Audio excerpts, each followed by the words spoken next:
नमस्कार दोस्तों, स्वागत है आप सभी का आपके अपने YouTube चैनल आज स्टडी ऑफिशियल पर। तो दोस्तों, जैसे जैसे सर्दियां आती हैं दिल्ली गैस चैम्बर में बदलने लगता है। इस बार भी हालात गंभीर हो गए हैं और इसी के चलते सरकार ने ग्रैप 4 यानी कि ग्रेडेड रिस्पॉन्स एक्शन प्लान के चौथे चरण को लागू कर दिया है।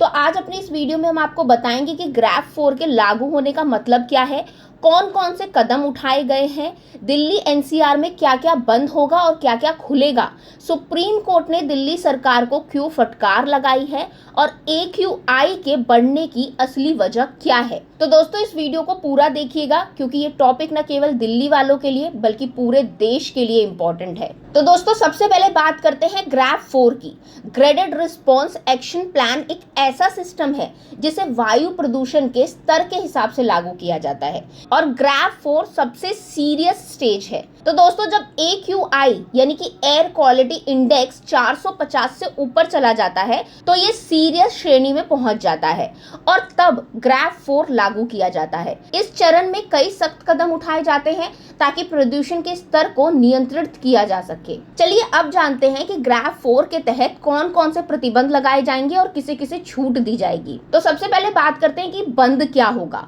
तो दोस्तों, डीजल ट्रकों की एंट्री पर पाबंदी लगेगी।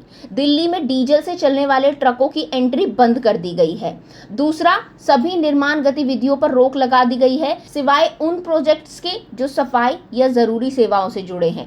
इसके अलावा नर्सरी से लेकर 11th तक स्कूल बंद कर दिए गए हैं। BS5 डीजल और इलेक्ट्रिक वाहनों को छोड़कर अन्य बाहरी वाणिज्य वाहनों पर भी रोक लगा दी गई है और अधिकांश सरकारी और निजी दफ्तरों को वर्क फ्रॉम होम मोड पर काम करने के लिए कहा गया है। चलिए अब बात करते हैं कि दिल्ली में क्या क्या खुला रहेगा।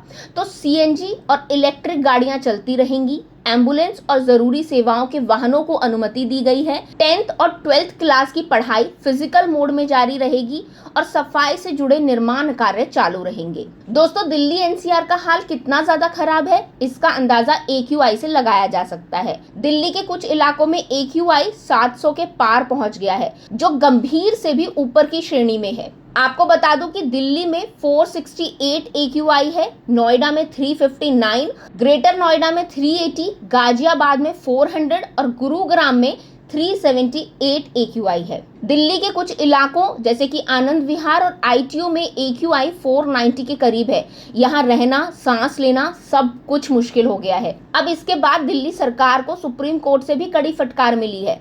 कोर्ट ने पूछा कि ग्रैप 4 लागू करने में 3 दिन की देरी क्यों हुई। AQI जब 12 नवंबर को ही इतना गंभीर स्तर पर पहुंच गया था तो इसे लागू क्यों नहीं किया गया। सुप्रीम कोर्ट ने यह भी कहा दोस्तों कि ग्रैप 4 को वापस लेने का निर्णय सरकार अपने स्तर पर नहीं ले सकती।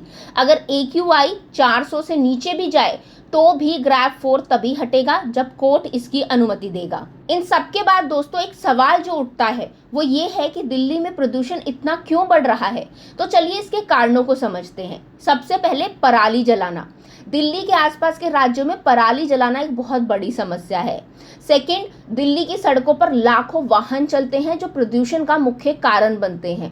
तीसरा, लगातार चल रहे निर्माण कार्यों से धूल और प्रदूषण बढ़ता है। चौथा, सर्दियों में हवा धीमी हो जाती है जिससे प्रदूषण ऊपर उठने की बजाय नीचे ही जमा रहता है। और पांचवा, दिल्ली के आसपास के औद्योगिक क्षेत्रों का धुआं भी शहर में प्रदूषण को बढ़ाता है। अब अगर बात करें इसके समाधान की तो दोस्तों, पराली जलाने पर और ज्यादा सख्त पाबंदी लगाई जानी चाहिए। ज्यादा से ज्यादा इलेक्ट्रिक वाहनों का इस्तेमाल होना चाहिए। लोगों को प्रदूषण कम करने के तरीकों के प्रति जागरूक किया जाना चाहिए। निजी वाहनों की जगह सार्वजनिक परिवहन को प्राथमिकता देनी चाहिए। शहरों में ज्यादा से ज्यादा पेड़ लगाए जाने चाहिए। तो दोस्तों, ये थी दिल्ली में बढ़ते वायु प्रदूषण और ग्रैप 4 से जुड़ी पूरी जानकारी। अगर आपको ये वीडियो अच्छी लगी हो तो प्लीज इसे लाइक करें, अपने दोस्तों के साथ शेयर करें और चैनल को सब्सक्राइब करना बिल्कुल ना भूलें। अब मिलेंगे अगले वीडियो में, तब तक के लिए थैंक यू।